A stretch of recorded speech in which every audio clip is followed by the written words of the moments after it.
You see headlines like Nigeria music industry the boom. And you're like, how does it concern me? I'm a mechanic. Oh, well, I'm an investment banker. It concerns you squarely, whatever you are, whoever you are. In fact, it is you, because if we don't start producing our sound, our own vibes, our playlists today will be dominated by Beyonce, 50 Cent, and Drake. No cap. We feel the rhythm, we catch the vibe. But have you ever stopped to think about what Afrobeat really is? It's not just music for Dirty December playlists, it's a $1 million economic engine. But here's a question that keeps me up at night. If the engine is so powerful, why are so many of the drivers still struggling to buy fuel? Today we're breaking down production through the lens of Nigeria music. This isn't about vibes, it's about the economic survival. Let's break this down properly. First, what is production?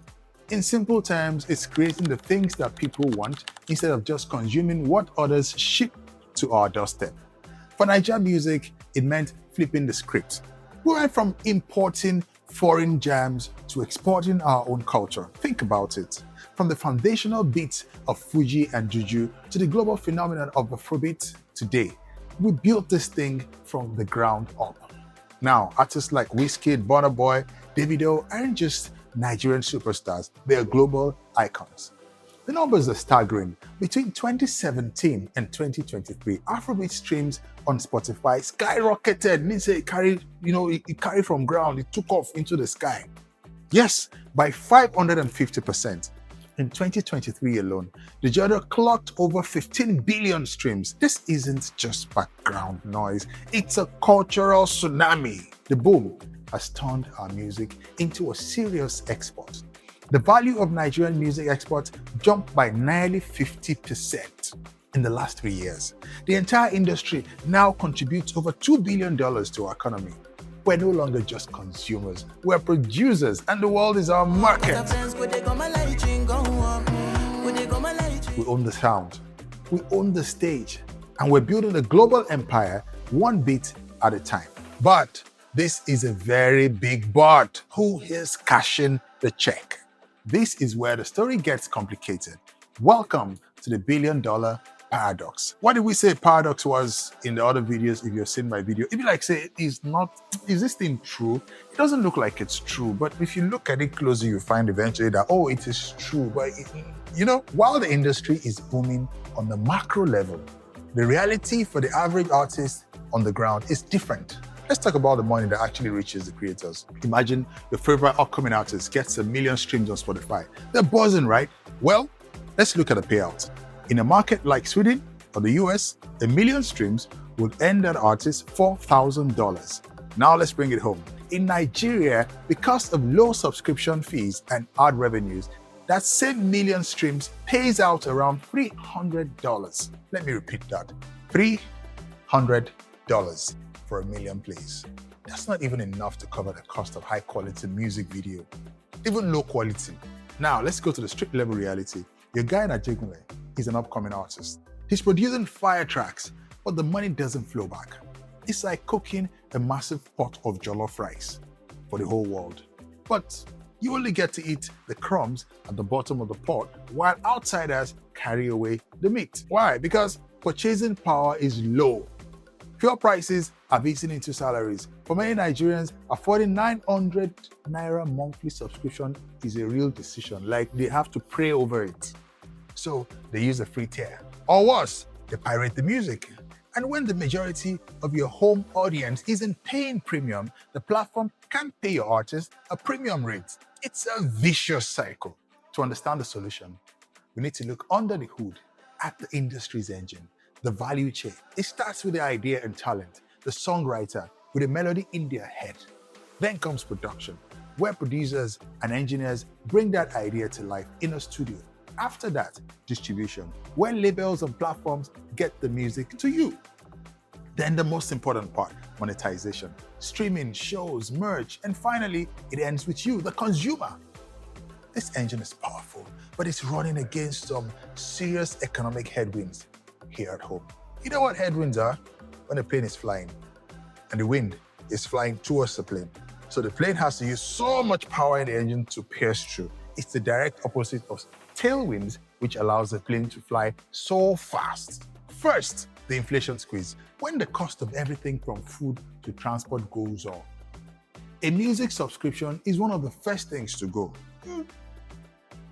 Second, the freemium trap. The free ad-supported versions of platforms like Spotify are essential for reach, but they generate a tiny fraction of the revenue compared to premium subscribers. And third, the Naira burden. A weak currency makes imported studio equipment, microphones, software, speakers incredibly expensive, which stifles the quality of production for those who can afford it. These headwinds, remember, that strong breeze blowing against you as you go forward, mean that even with global success, the local foundation is shaky. We're winning abroad, but struggling to build a sustainable market at home. So how do we fix this? How do we turn this paradox into power? It's not one person's job. It's a collective hustle.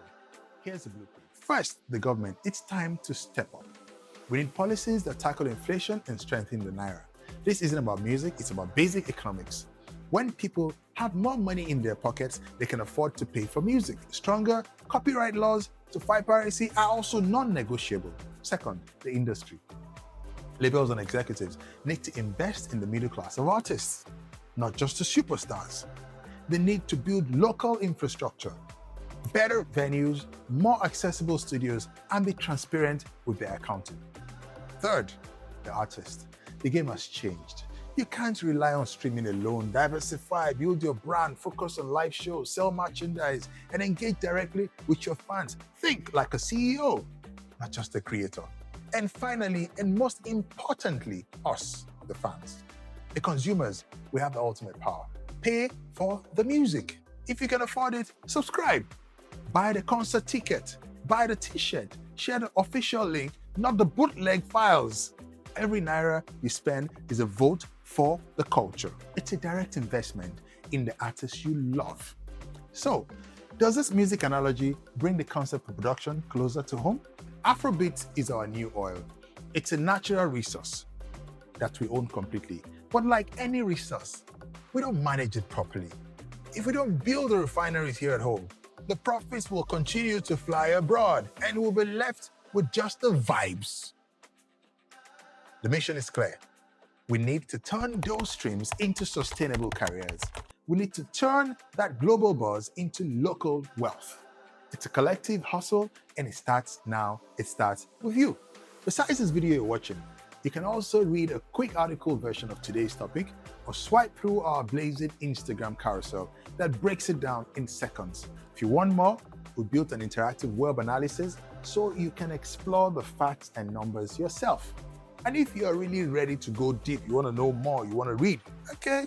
Every Newsense episode comes from extensive research, the kind that could take you days or weeks to dig through on your own. We've even made full PDFs available for you to download, all on our website, popcentraltv.com. I'm Olayinka Obebe, and I do this every day. Catch Newsense on Popcentral TV and follow us online for more vibes and insights. Drop your questions. Let's break it down. Stay sharp. Just so you know, this is for information only and not advice. Some details or policies might have changed by the time you're watching this.